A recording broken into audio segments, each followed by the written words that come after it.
Hello everyone, it's Bob Cavana here from Victoria University of Wellington in New Zealand.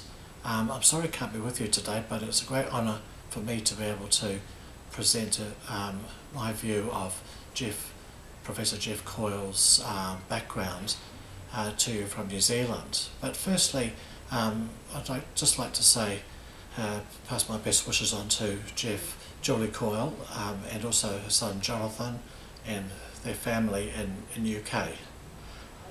Thanks very much for the invitation to be with you today, even if it's electronically.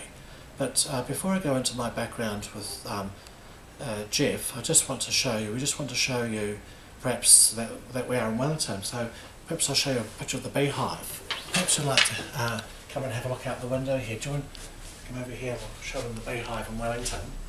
Just get a shot of the beehive. Can you see through there? The beehive, that's the Parliament in New Zealand. That's the grounds. This is our building just a short way away from it. Maybe the hills in the background. As you can see, it's early evening here in New Zealand. And thanks, Megan. I'll go back to the presentation. Yes, so I just want to give a little bit of background about myself first. I'm currently with the Victoria Business School. I've been here about 23 years. Prior to that, I was a corporate economist at New Zealand Railways, and prior to that I was with the Forest Service.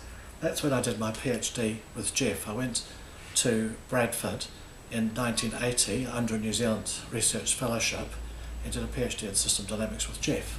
Here's a picture of Bradford, myself and my oldest daughter when we first arrived in Bradford.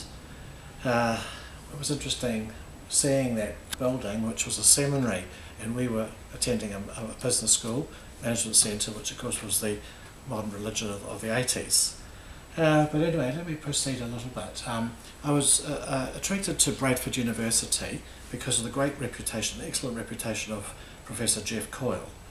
He'd established the Bradford Group, and I know today a number of speakers of Eric Wolstenholme, John Moorcroft and Jonathan Coyle will be talking about Geoff's background setting up the business school, setting up the System Dynamics Research Group.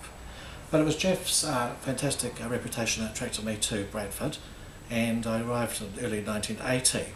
And this is a picture here of some of the PhD students taught with Geoff and Jolie at an evening. It's Mazin Alwani, Kevin Holmes, myself and Juan Rago, and some of the wives there with them also. Well, when we got to Bradford, prior to getting to Bradford, I was familiar with Geoff's book, Management System Dynamics, one of the great classics in system dynamics. And of course, this was something book we studied very closely while I was there, and I learned a lot about system dynamics from that. And in addition, Geoff had a couple of companion volumes, Equations for Systems and System Dynamics Problems. We spent a lot of time working with them and have some great insights, and I fully recommend them to readers in system dynamics of today. Now, I spent a bit of time when I first arrived with Geoff helping on the revised the DISMAP user manual. That was the software package developed by Ajra and others under Geoff's guidance at Bradford, and because of that, myself and Kevin Holmes, who was working in the documentation manual, and Eric Wolstenholme, who was on the academic staff, and Geoff, we went off to America to the first International System Dynamics Conference in America at Rensselaersville. And we hired a car and had a great time up at the conference and met some great people from America and the rest of the world. Now, once I got back to Bradford, I started working on my PhD. Now, I've put this slide in because one of the things Geoff emphasised to me was to break away from my thinking as a economist, statistician back at Bradford, back at New Zealand Forest Service, and to consider policy design aspects of system dynamics and to break away from my role in the organisation. And that's what led me to write that paper which I presented in Rensselaersville, the System Dynamics Conference, showing that the position of a system dynamics person should really be at the top of the organisation rather than submerged within the organisation. And I have to thank some work in strategic management at Bradford and obviously worked with Geoff Coyle and others on the system dynamics side for getting that perspective. It didn't really enhance me to management back in the Forest Service, but certainly helped with my development of my PhD. So I actually focused on policy modelling with the Forest Service, and here's an example of causal loop diagram or influence diagram developed, and Geoff and I subsequently published that in the New Zealand Journal of Forestry, and he also included that in his book on system dynamics modelling, A Practical Approach, which he published in 1996. He did a short case on that model there. That was an honour for me to have that published in his book. Now, Geoff's contribution to system dynamics management science generally has been prolific. One of his earliest books, which I noticed, was Mathematics for Business, and then he had another book on decision analysis, a book on management system dynamics, and then of course his couple of companion volumes at Bradford on system dynamics equations, system dynamics modelling problems, and then he produced a book in the mid-90s on system dynamics, A Practical Approach, which was very informative, very helpful, one of the best books we have in the subject today.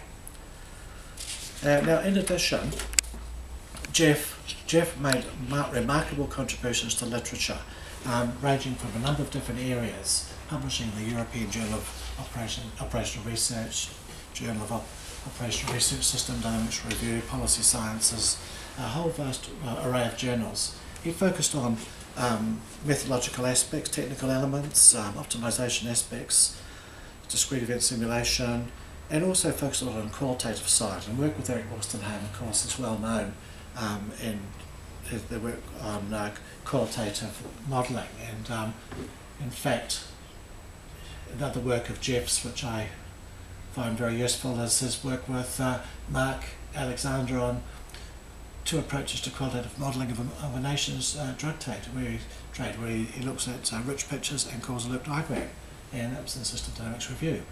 But he worked in defence, he worked in the aircraft industry, he worked in a wide variety of hospitals, mines, forestry, electricity, and finally he was awarded the first Lifetime Achievement Award by the System Dynamics Society.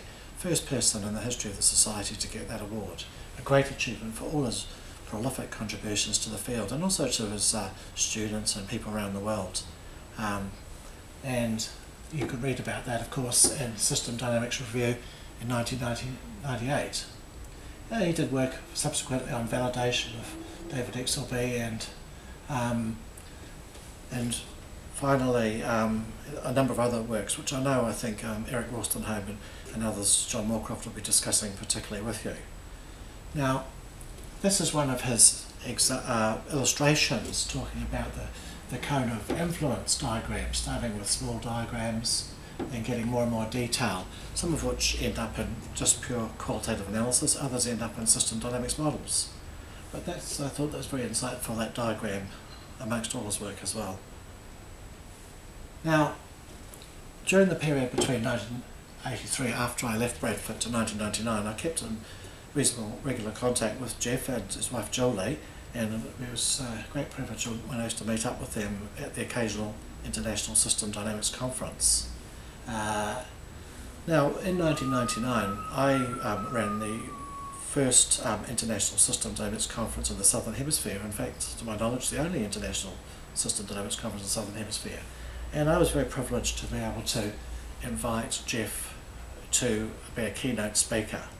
And after the conference, so many people did say to me, what a great contribution that was to the conference. We were looking at the links between softer systems, system dynamics, following the theme of Eric Wolstenholme at Stirling in the early 1990s. And it was a great pleasure having Geoff out here. We had a rather unpretentious title for the conference, Systems Thinking for the Next Millennium, but Geoff certainly helped us get off to a good start there. And we had a couple of others who you'll recognise there also as keynote speakers. Now, that was the title of his address, Qualitative Modelling in System Dynamics, or What are the Wise Limits of Quantification? That was tied up with his work published in subsequently. Now, one of the later books that Geoff produced was called Practical Strategy, Structured Tools and Techniques. Now, I was privileged to review that book, my review appeared in System Dynamics Review in 2007. Now, that was a remarkably insightful book on strategic analysis. In fact, my colleagues here, Dr. Lance Beath and company, use that book. They've been using it for many, many years for their strategic analysis course, the Masters of Strategic Studies program. So that was a slightly different variation from system dynamics, but using systems and management concepts within management science to help gain insight into practical strategy analysis and solution. So that's sort of a great book, which obviously I recommend fully to anyone who hasn't previously seen it. Now, finally, I guess I want to move on, because this presentation is only to be a few minutes, and just talk about Geoff's retirement. Well, as you know, Geoff wrote yet another book in retirement, which is Beneath Our Feet, How Mining Shaped Britain. And I know John Moorcroft is discussing that with you. When Geoff sent me some of the chapters to have a look at, and at the time my first remark was to him, this should be a television series. This was remarkable insight into mining in Britain, an amazing piece of work. But in recent years I haven't managed to get to Britain much, because we're on the other side of the world, and therefore I haven't sort of seen Geoff personally, but I have been in touch with him quite closely. And I just want to say, and finally, that Geoff has been a great major influence to me, been a friend, mentor, supervisor, had a huge influence on my life, and also my life of many members of the System Dynamics community, many people who've either directly been involved with him, been fortunate enough to know him, meet him, listen to him, or secondly, been fortunate enough to read his work, his great legacy to the System Dynamics international community. And finally, I'd just like to say, from New Zealand, wish our best wishes to Julie, Jonathan, and everyone else there with you today. And I'm very privileged to have been a student of Geoff's and been a friend and colleague. Thanks very much.